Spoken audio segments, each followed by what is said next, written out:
Alors bonjour à tous. Bonjour à tous. Bonjour. Est-ce que vous allez bien ce matin? Oui. Il fait chaud ou il fait froid?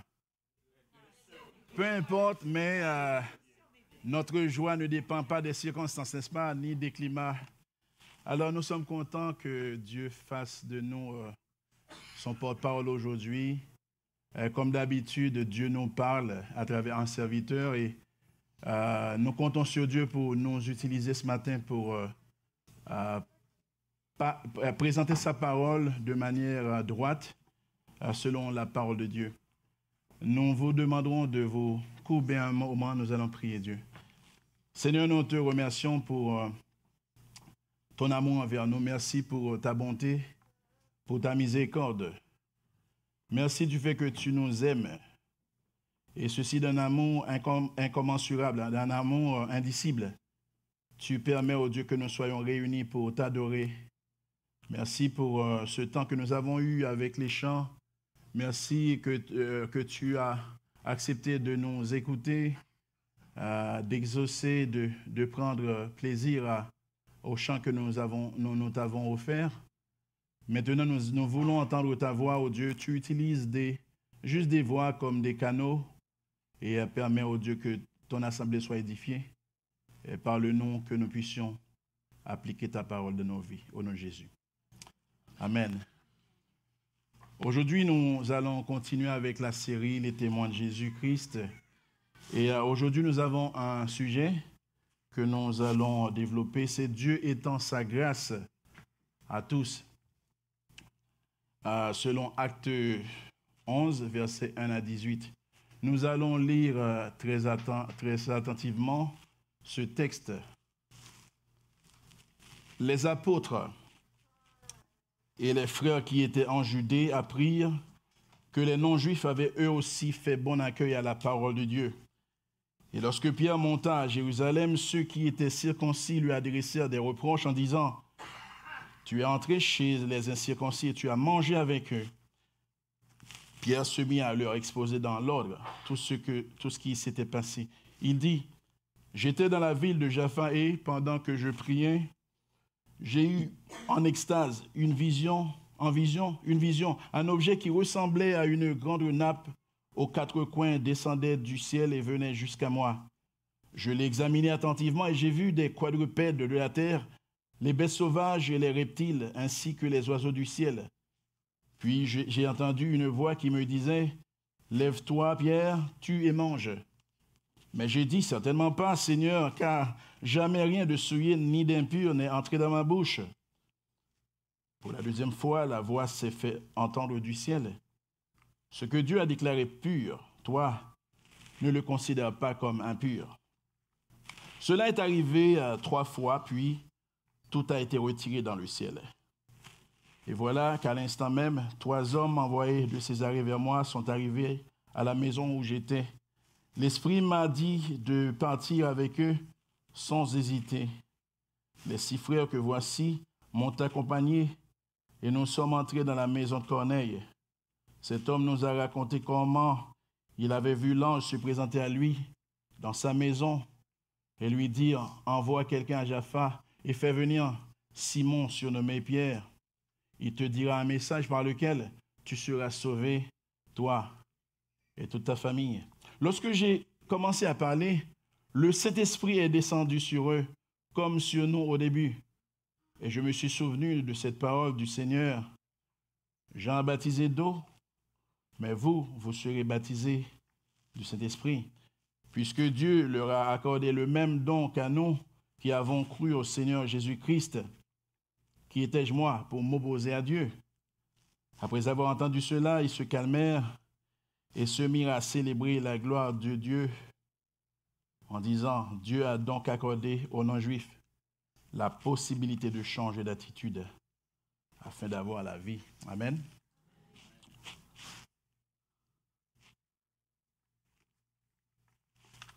Un accident, une catastrophe naturelle, un décès, une injustice ou encore des différences culturelles et traditionnelles peuvent occasionner un choc chez un individu. Dans Genèse 22, verset 18, Dieu fait une vibrante promesse à Abraham en ces termes. Toutes les nations de la terre seront bénies en ta postérité, parce que tu as obéi à la voix de Dieu. La bénédiction dont parle Dieu ici ne réside pas dans la richesse matérielle, mais plutôt dans la réconciliation des hommes et des femmes de tous horizons avec le Dieu créateur. Le plan initial de Dieu est de rassembler des humains de toutes les nations pour former un nouveau peuple que Jésus appellera plus tard sa propre Église, car c'est lui-même qui la bâtira. C'est ce qu'il a dit. Et comme tout a un début, il a fallu que Dieu choisisse d'abord le peuple Israël, issu de l'esclavage en Égypte, auquel il prescrit ses propres lois sur des tables de pierre. La postérité dont il est question dans cette promesse est le don du Fils de Dieu pour l'humanité, le rejeton du roi de David. C'est ce David qui était d'abord un berger et plus tard est devenu le fameux roi qui a composé, entre autres, le psaume 23, que la majorité des croyants connaissent. L'Éternel est mon berger, je ne manquerai de rien.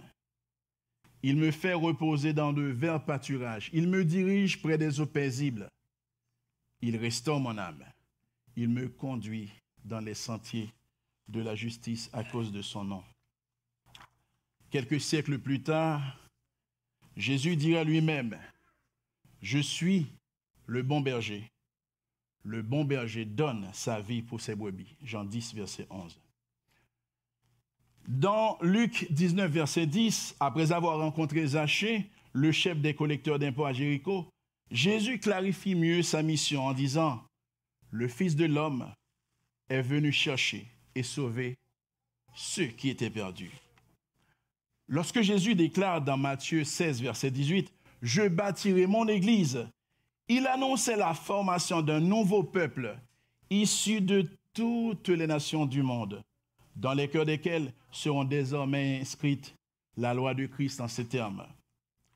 Vous avez appris qu'il a été dit, tu aimeras ton prochain et tu haïras ton ennemi, mais moi je vous dis, aimez vos ennemis.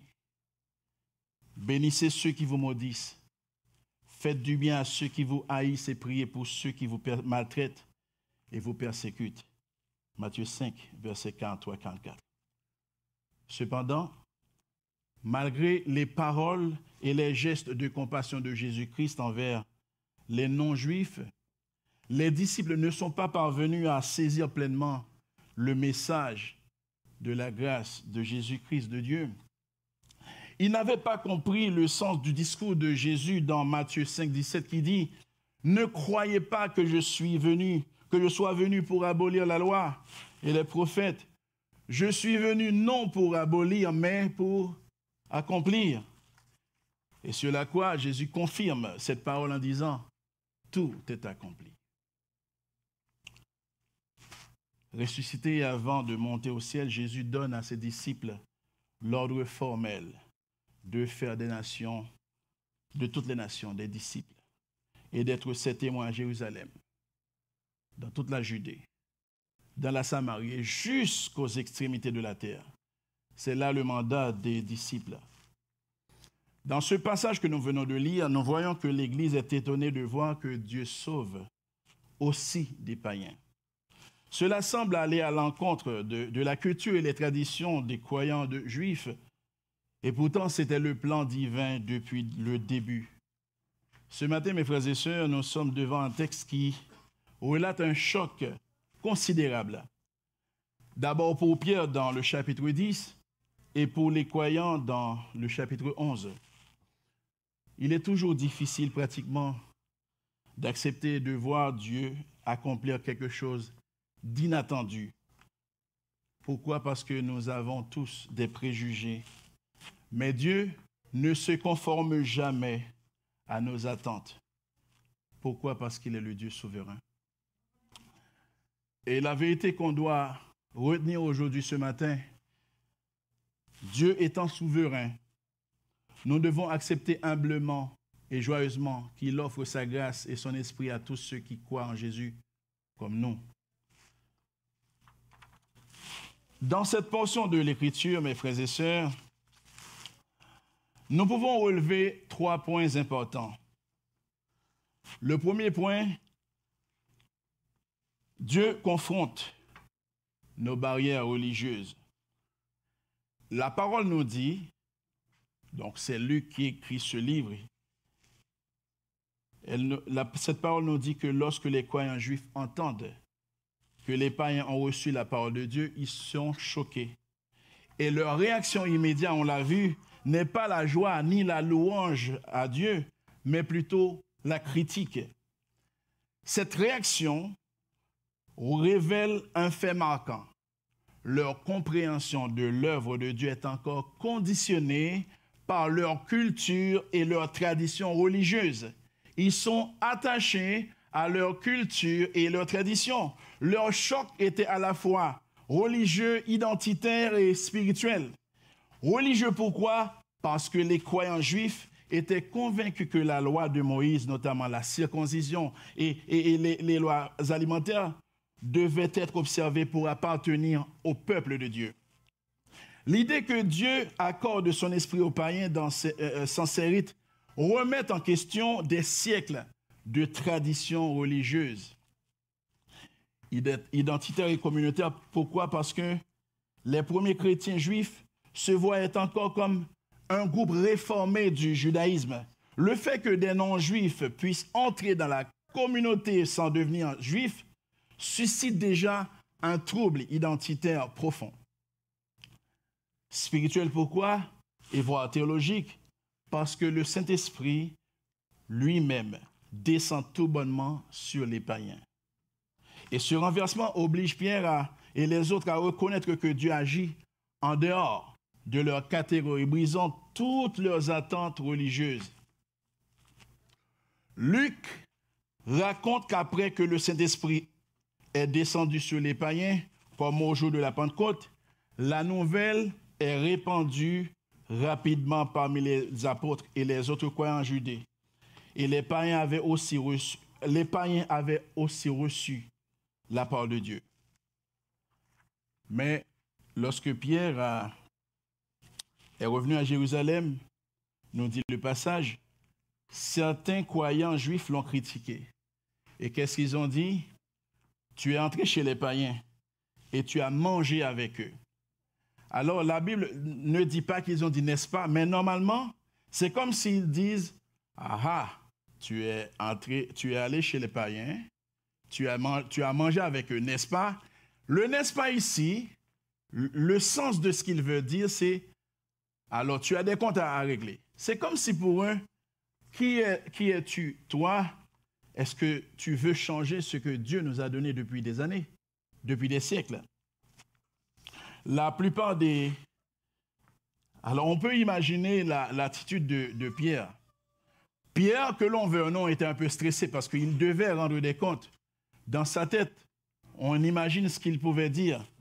Il pouvait dire, bon, comment calmer cette colère? Parce que normalement, il devait s'attendre à donner des réponses exactes. La plupart des croyants juifs pensaient que Dieu offrait le salut seulement aux Juifs, car c'est à eux que Dieu avait donné la loi. Un groupe à Jérusalem croyait que les païens pouvaient être sauvés, mais seulement s'ils suivaient toutes les lois et les traditions juives. En somme, s'ils devenaient juifs avant de devenir chrétiens. Mais en fait, ces deux groupes se sont trompés lourdement. Il faudra retenir que Dieu avait choisi les Juifs et leur avait enseigné ses lois dans un but. Le but, c'est que le peuple d'Israël devait transmettre le message du salut au monde entier. Il est important de noter que les apôtres étaient encore à Jérusalem. Ils ne s'étaient pas dispersés comme ceux qui avaient fui la persécution après le martyre d'Étienne. Luc nous dit qu'avant même que Pierre ne revienne à Jérusalem, la nouvelle était déjà parvenue aux apôtres et aux croyants de Judée. Les païens avaient reçu la parole de Dieu. Imaginez ceci, on entend une très bonne nouvelle. Que les païens arrivent à recevoir une très bonne nouvelle. En tant que croyants, on devait quand même se réjouir. Voyez l'attitude. Au lieu de se réjouir, les croyants juifs ont blâmé Pierre. Vous savez, la nature humaine a toujours cette mauvaise tendance. Blâmer, critiquer, reprocher, au lieu de voir le côté positif dans un événement. Ce qu'on reprochait à Pierre, ce n'était pas le fait d'être allé à Césarée ni d'avoir prêché aux païens, mais bien d'avoir mangé avec eux. Le problème, c'est qu'ils n'ont pas compris que c'était déjà la manifestation de l'amour de Jésus-Christ qui ne veut aucune exclusion. C'est ce que Jésus faisait lorsqu'il était sur la terre. Il mangeait avec des païens parce qu'il voulait communiquer son amour. Entrer chez un païen et manger avec lui constituait deux pratiques profondément offensantes pour les Juifs pieux, soucieux d'éviter de transgresser les règles alimentaires. Certains Juifs étaient obsédés. L'obsession, c'est quoi? C'est le fait qu'on est tellement accroché à quelque chose. Ils étaient obsédés par les règles alimentaires. Ils ne pouvaient pas manger n'importe quoi. Cette attitude se retrouvait, on l'a dit tout à l'heure, chez les chefs religieux du temps de Jésus-Christ. Jésus lui-même avait souvent été accusé de la même manière. Le fait que les païens aient reçu la parole de Dieu constituait une nouvelle de grande importance à Jérusalem. En fait, que quelques Samaritains ou un eunuque isolé reçoivent l'Évangile ne posait pas forcément de problème, mais qu'un groupe entier de païens influents dans une ville païenne reçoivent le Saint-Esprit comme les croyants juifs à la Pentecôte. Voilà ce que représentait un changement troublant pour cette Église encore juive. Nous pouvons imaginer combien était grand le risque d'une division entre Juifs et les païens. Imaginez un groupe qui se voit comme le peuple de Dieu, mais qui ont reçu le Messie, et puis ils se réunissent avec un autre groupe, les païens. La réaction des croyants hostiles à Pierre nous montre à quel point il est possible d'avoir des désaccords entre chrétiens. On peut se demander, est-ce que des chrétiens peuvent avoir des conflits? Oui. Pourquoi? Parce qu'on est humain, n'est-ce pas? Cela nous amène à comprendre qu'avant de juger le comportement d'un frère ou d'une sœur en Christ, il est essentiel de prendre le temps de les écouter. Car le Saint-Esprit peut bien vouloir nous enseigner quelque chose à travers cela. L'écoute est très importante. C'est pourquoi Pierre ne défend pas son action par des arguments humains. Il raconte ce que Dieu a fait, parce que le témoignage de Dieu renverse toute logique humaine. Les disciples n'avaient pas saisi que Dieu n'est pas prisonnier de leur catégorie, car Dieu agit au-delà des limites que l'être humain pose. Frères et sœurs, la souveraineté divine n'est pas soumise à nos préférences. Et parfois, Dieu nous surprend. Pourquoi? Parce qu'il est souverain. Lorsque Dieu agit de manière inattendue dans l'Église, nous devons nous poser cette question. Est-ce Dieu qui doit agir ou ce sont nos traditions qui sont censées prendre le dessus? Mes frères et sœurs, sommes-nous prêts à reconnaître l'œuvre du Saint-Esprit dans l'Église, même si parfois ça peut déranger nos cadres établis? Lorsque le Saint-Esprit agit, est-ce que nous nous soumettons vraiment à la volonté de Dieu? Avant de critiquer ce que nous ne comprenons pas, nous devons nous demander toujours si nous avons vraiment cherché à discerner la voix de Dieu. Alors, le deuxième point qu'on va voir, c'est que Dieu prépare et dirige ses serviteurs. selon les versets 4 à 14. Pierre était devant une situation délicate. Des Juifs, des chrétiens, qui veulent des explications. C'est quoi le problème? Pierre est allé chez un incirconcis, chez un païen. Non seulement il est rentré dans sa maison, qu'est-ce qu'il a fait? Il a mangé. Deux choses graves pour les Juifs. Alors si Pierre se laissait emporter par l'orgueil, parce que tous on est orgueilleux en quelque sorte, c'est le pasteur, donc c'est comme si dans ce temps-là, tout le monde pouvait compter. C'était un modèle, on pouvait compter sur lui. Il devait donner des comptes. Mais en réalité, c'est comme si en tant qu'humain, il pouvait dire une chose de la sorte. Vous savez, j'ai vécu moi-même cela. Dieu m'a parlé. On entend ça, souvent ça. Des pasteurs qui disent Dieu m'a parlé. C'est comme si ils peuvent juste écouter la voix de Dieu. Et nous ne pouvons pas écouter la voix de Dieu. Il pouvait dire, je n'ai rien à me justifier devant vous. Dieu a agi, point final. Ce serait une vérité en réalité. Mais cependant, il a fait preuve d'humilité. Mais il s'est mis plutôt alors à leur expliquer les faits en détail. Et ceci, pas à pas.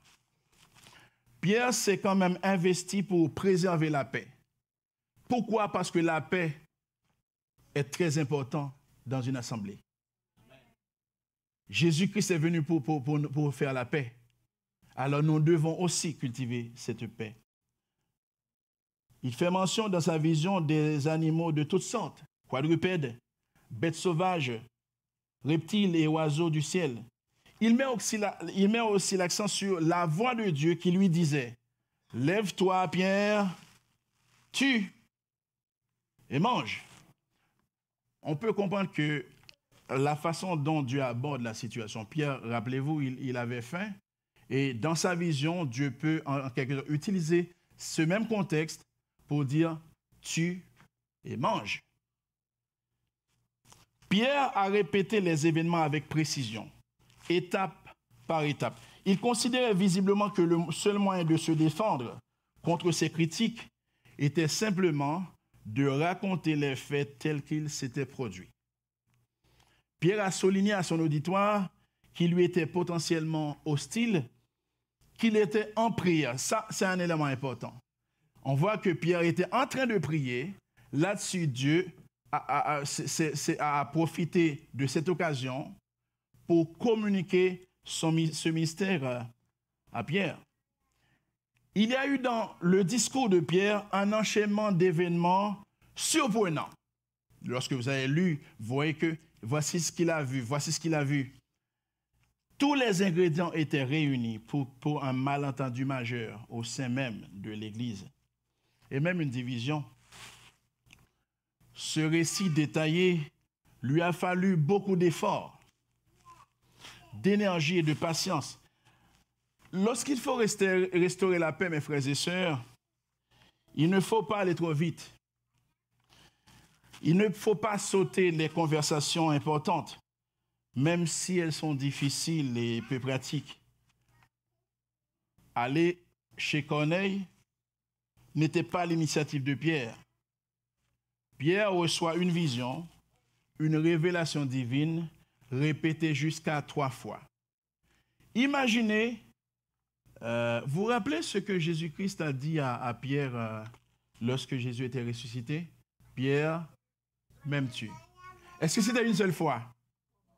Le fait même de dire ça 3 fois, ça a vraiment une importance capitale. Une première fois, une deuxième fois, une troisième fois, là vous vous arrêtez, vous dites non, mais il y a quelque chose maintenant. Donc 3 fois, ça veut dire beaucoup, beaucoup, beaucoup de choses. L'Esprit Saint lui dit clairement de ne faire aucune distinction. Alors, Dieu prépare son serviteur à la tâche qu'il aurait pu normalement refuser. Je ne sais pas si ça vous arrive. Dieu vous demande de faire quelque chose. Vous avez l'envie de dire non, parce que c'est très difficile. Si Dieu nous demande peut-être d'aller dans un pays où il y a la guerre, ce serait difficile d'accepter. Pourquoi? Parce qu'on sait que c'est dangereux. On aime notre peau, n'est-ce pas? Mais ce qui est important, c'est que Dieu, il est souverain. Si nous disons que nous appartenons à Dieu, nous n'avons vraiment pas le choix d'obéir à sa parole. C'est ce que nous venons de chanter. L'obéissance est la meilleure façon de dire que nous croyons en Dieu. Il faudra souligner que le Saint-Esprit agit toujours avec clarté.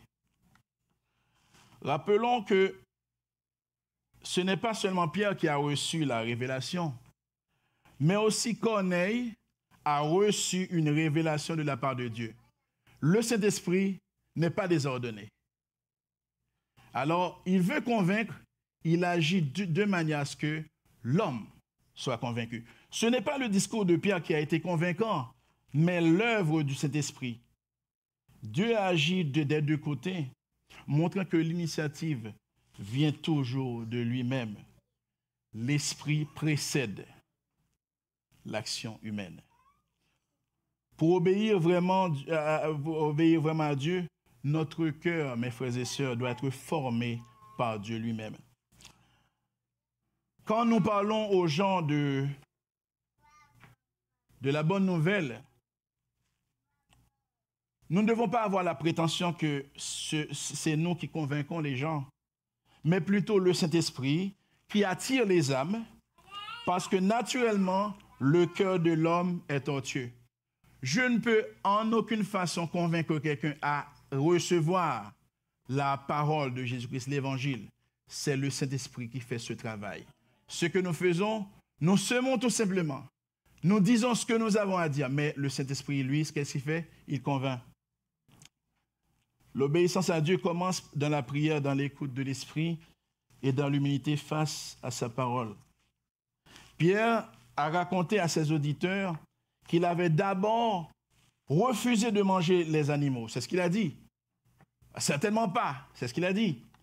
Il a cité mot pour mot la réponse divine. Rappelons que Dieu purifie ce que les Juifs appellent impur. Mais c'est Dieu qui a créé les animaux, n'est-ce pas? Dieu peut dire ça c'est pur, ça c'est impur. À un moment donné, mais il peut toujours dire ça c'est pur.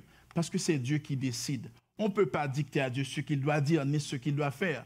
Parce que c'est Dieu qui a le contrôle, c'est Dieu qui peut nous dicter quoi faire. Les disciples n'ont pas ignoré que dans les Écritures, Dieu avait promis qu'il atteindrait les nations. Genèse 18, verset 18. Et sa déclaration devient très explicite dans la déclaration d'Ésaïe 60, verset 1 à 3. On n'a pas ça sur l'écran, mais je lis pour vous. Ésaïe 60, verset 1 à 3. Lève-toi, brille, car ta lumière arrive et la gloire de l'Éternel se lève sur toi. Ça concerne Israël. Certes, les ténèbres recouvrent la terre et l'obscurité profonde enveloppe les peuples. Mais sur toi, l'Éternel se lèvera, sur toi sa gloire apparaîtra. Verset 3. Des nations marcheront à ta lumière et des rois à la clarté de ton aurore. Mais pour les Juifs, cette vérité était très difficile à accepter. Même pour les croyants juifs en Christ.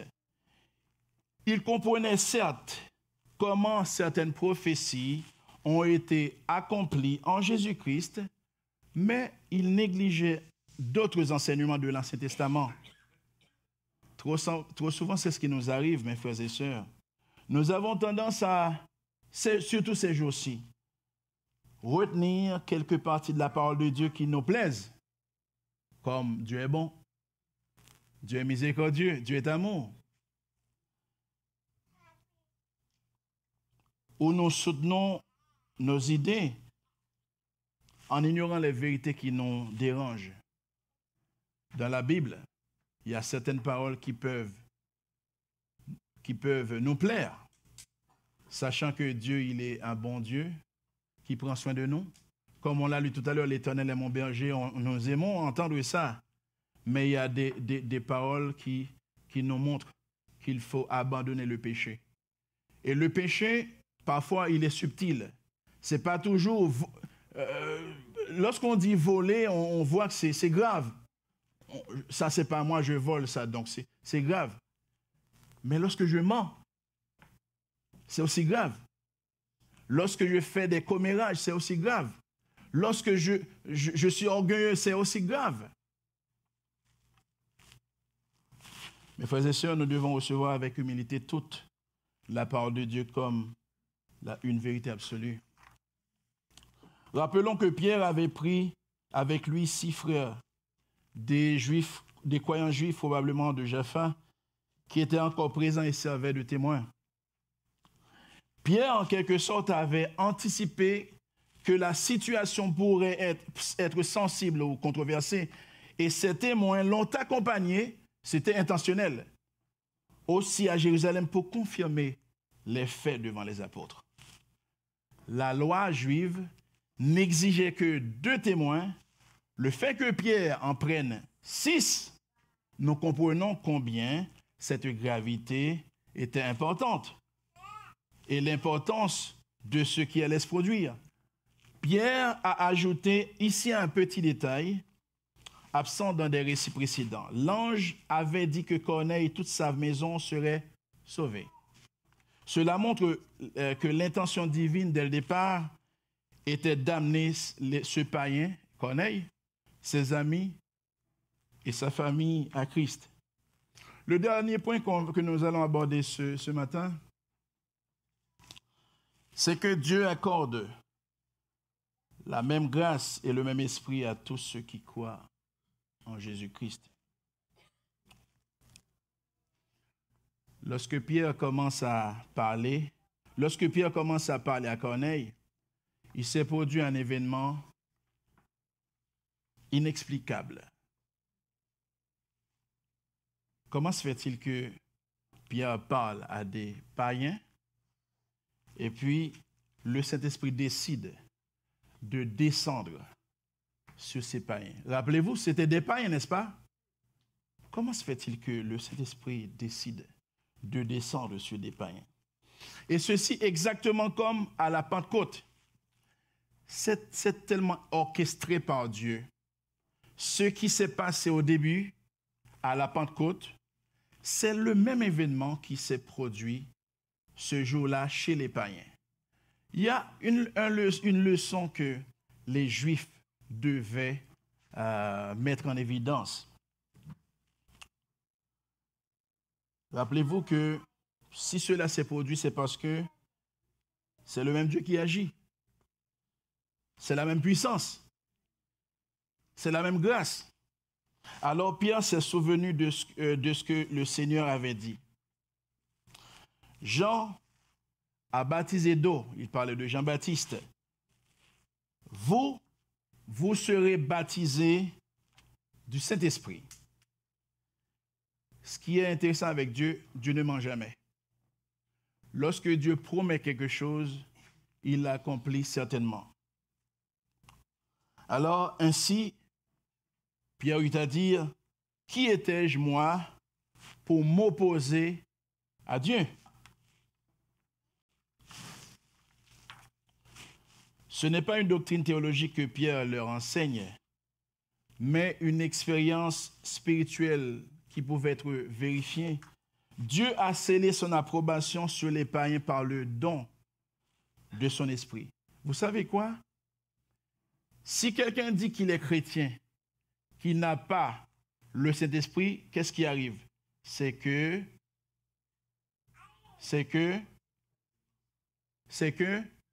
il n'appartient pas à Dieu.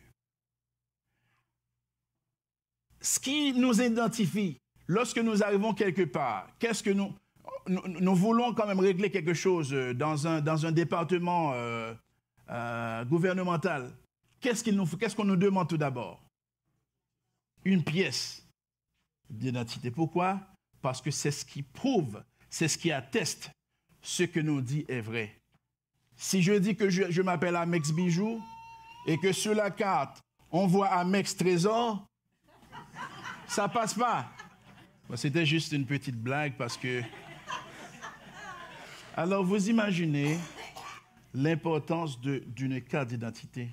Alors c'est la même chose, mes frères et sœurs. Lorsque nous sommes chrétiens, nous avons tous quelque chose en commun, le Saint-Esprit. Alors sans le Saint-Esprit, nous n'appartenons pas vraiment à Dieu. C'est sans doute à ce moment précis, on peut l'imaginer, que les disciples sont émus et convaincus que Dieu ne fait pas de favoritisme. Alors, lorsque Dieu agit, il utilise nos bouches pour dire les choses avec précision. Les mots de Pierre, guidés par l'Esprit, étaient intentionnels. Il a dit, ce qui est arrivé à nous, Juifs, vous vous rappelez ce qui est arrivé aux Juifs? Est-ce que c'est sûr que vous êtes tellement intelligents. Qu'est-ce qui était arrivé aux Juifs? Vous vous rappelez? À la Pentecôte, qu'est-ce qui s'est passé? Wow! C'est ce qui est arrivé. Alors, c'est ce qu'il dit. Ce qui est arrivé à non-juifs est également arrivé à eux, païens. Il y a quand même un point commun. C'est quoi le point commun? Tous, nous appartenons maintenant à Dieu. Et ceci sans distinction aucune. Devant Dieu, il n'y a pas de Québécois. Il n'y a pas d'Haïtiens. Il n'y a pas d'Africains. Il n'y a pas de Chinois. On est tous enfants de Dieu. C'est ce qui nous unit. Et c'est ce qui fait la différence entre des groupements qu'on peut voir ailleurs. Les autres groupements, on est disparates, on est différents. Mais dans l'Église, on peut avoir différentes couleurs, différentes tailles. Quelqu'un peut être comme Pasta, elle est petite. Et si on prend Gisèle, elle est grande. C'est des différences qu'on peut voir visibles. Mais en réalité, qu'est-ce qui nous différencie? Dans l'Église, dans l'Assemblée, rien ne nous différencie. Nous avons tous le Saint-Esprit comme gage. L'Évangile, mes frères et sœurs, est universel. Dans l'Église que Jésus a bâtie, rappelez-vous, ce n'est pas nous qui bâtissons l'Église, mais c'est Jésus-Christ qui bâtit son Église. Dans l'Église de Jésus-Christ, il ne doit pas y avoir d'élite spirituelle, ni de racistes religieux. Toute forme de supériorité culturelle est antibiblique, parce que tous, nous avons reçu la même grâce. Ces événements équivalents à la Pentecôte démontraient à l'Église de Jérusalem que Dieu accueillait chaque nouveau groupe de croyants, que ce soit des Samaritains, des païens, en leur accordant le même esprit, le même sceau. Vous savez, le ciel sera peuplé de personnes issues de toutes les nations, tribus, peuples et langues. Mais si je vous demande quelle langue nous allons parler au ciel, vous avez une idée? Je ne sais pas, personne ne le sait. On ne doit pas spéculer, personne ne le sait. Ce n'est pas espagnol, je ne sais pas. De toute façon, Dieu, lui, il saura. Nous allons parler une seule langue, une langue unique. Parce que Dieu est unique. Nous allons faire un seul avec Dieu. En voyant des païens recevoir le Saint-Esprit, Pierre a compris que les paroles de Jésus avaient une portée bien plus large. C'est ce qu'il a compris. Car Jésus avait déjà prêché en Samarie. Parfois, Dieu nous donne des exemples, mais parfois nous ne sommes pas tellement attentifs à ce qui se passe. Lorsque Jésus était sur la terre, il faisait quelque chose. Jésus a fait quoi? Jésus a rencontré une Samaritaine. Il y avait une leçon là-dedans, mais les disciples n'étaient pas leurs yeux n'étaient pas encore ouverts pour comprendre la portée de l'action de Jésus-Christ. Jésus-Christ, il est allé dans la région des Céséniens, habitée par les Grecs. Il avait aussi tendu la main à un officier romain. Vous savez quelle était la nationalité des soldats qui ont crucifié Jésus-Christ? Est-ce que Jésus savait qu'il allait être crucifié par les Juifs?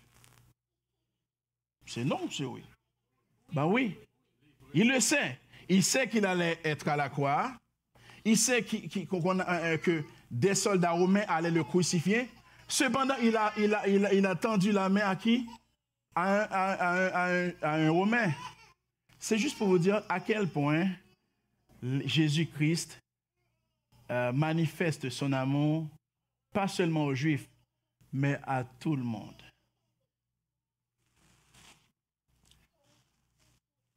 Devant une telle situation, lorsqu'on regarde cette assemblée, l'assemblée juive qui était d'antan, les apôtres auraient dû être surpris d'être appelés à faire la même chose. Mais ils étaient comme nous, par nature, des auditeurs oublieux. C'est un peu ça notre faiblesse. Nous oublions toujours, pas toujours, mais souvent, ce que Dieu accomplit. Nous avons toujours tendance à nous plaindre de ce que nous n'avons pas. Mais nous oublions souvent ce que Dieu a déjà fait. Parfois, les disciples, ils ont oublié ce que Jésus-Christ a fait. La compassion que Jésus-Christ avait pour certaines personnes qui n'étaient pas juifs. Ils ont oublié et ils se sont plaints. Après le discours vibrant de Pierre, toute objection théologique s'est arrêtée. C'était quand même un tournant majeur pour l'Église primitive. Ils ont réalisé qu'ils devaient accepter ce que Dieu avait choisi, même juifs et non-juifs. Alors, devant une telle situation, Pierre ne peut pas s'enorgueillir pour dire « Moi, j'ai eu un bon discours. Je suis assez sage, je suis très fort, je suis éloquent. » Mais il a laissé le Saint-Esprit faire son travail en racontant, point par point, ce qui s'est passé. Et alors, qu'est-ce qui s'est passé en conséquence? Les Juifs qui se plaignaient, ils louaient Dieu en déclarant que Dieu offrait aussi aux païens la possibilité de se repentir et recevoir la vie éternelle. Mes frères et sœurs, là où Dieu étend sa grâce, nous devons nous réjouir et non lui résister. Ce que nous venons de lire aujourd'hui, c'est un exemple remarquable de maturité spirituelle chez cette jeune Église. Bien qu'ils aient été formés par des siècles de règles et de traditions juives, ils avaient vu aussi de merveilles de Dieu ces derniers mois pour reconnaître que Dieu agissait d'une manière nouvelle. Le fait qu'ils aient accueilli ce que Dieu faisait et qu'ils aient suivi la direction de Pierre montre l'œuvre authentique du Saint-Esprit dans leur vie. Ce qu'on peut souligner, ce qu'on peut conclure, c'est que c'est Dieu qui agit. C'est Dieu qui agit et il agira toujours. C'est Jésus-Christ qui bâtit et continue de mettre pierre sur pierre son Église. Pasteur Marquis n'a rien à voir avec cette construction. Aucun des anciens n'a quelque chose à voir avec ce qui se passe dans son Église, parce que c'est son Église. C'est Dieu, c'est Jésus-Christ qui bâtit son Église. Nous allons conclure. Alors, l'histoire de Pierre devant les croyants de Jérusalem n'est pas seulement un récit ancien. C'est une explosion de grâce qui brise à jamais les murs que nous croyons infranchissables. Nous mettons souvent des murs. Pour nous, si nous devons faire le choix, le tri, on dit, OK, lui, OK, c'est un beau gars, on choisit. Dans le royaume. Mais Dieu n'agit pas comme ça. Dieu peut transformer un drogueur. Dieu peut transformer un homosexuel. Dieu peut transformer un transgenre parce que lui, c'est lui qui choisit. Il choisit qui il veut. Et est-ce que nous avons à nous plaindre? Non. Nous devons plutôt être contents de ce que Dieu, par le moyen de Jésus-Christ, continue de bâtir son Église. Ce jour-là, Dieu a renversé les barrières de sang, de culture et de religion pour ouvrir son royaume à tous ceux qui croiraient. Vous devez être content. Pourquoi? Parce que vous n'êtes pas juif. Vous êtes païen. C'est la même chose. C'est cette grâce qui fait en sorte que vous puissiez être là. Si vous êtes content, lorsque je vous dis bonjour, vous dites bonjour. Je vous dis de dire bonjour plus fort. Pourquoi? Parce que nous devons être contents parce que nous avons part à ce royaume. Nous qui étions païens. Mais maintenant, nous sommes enfants de Dieu. Amen. Les flammes de critique des chrétiens circoncis se sont éteintes devant cette évidence. C'était quoi l'évidence? Le Saint-Esprit est descendu aussi sur des païens. C'est Dieu lui-même qui agit, car le Saint-Esprit est descendu sur des païens comme sur les apôtres à la Pentecôte. Alors, impossible de s'opposer à l'œuvre de Dieu. Devant une telle grâce, la seule réponse possible, c'est l'adoration. Dieu a donc accordé la repentance aussi aux non-croyants, afin qu'ils aient aussi la vie. Et parfois, je me demande pourquoi Dieu m'a choisi. Je pense que c'est la même question que vous devez vous poser. Pourquoi Dieu vous a choisi?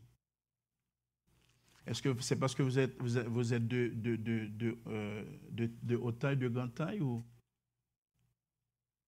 parce que vous parlez plusieurs langues, ou parce que vous êtes riche?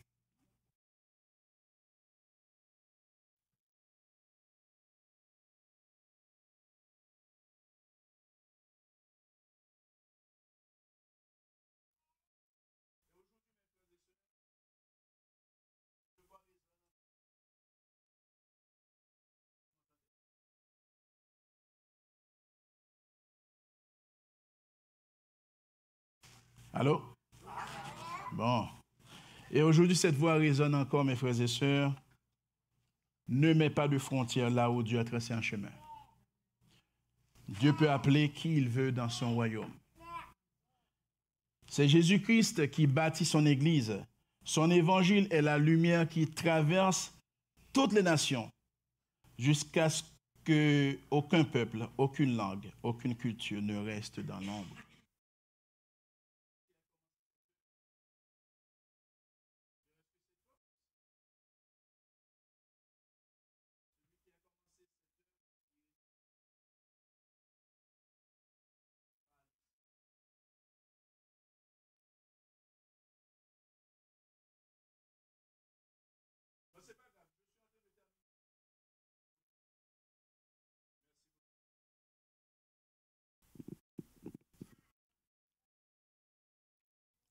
Alors Jésus bâtit son Église.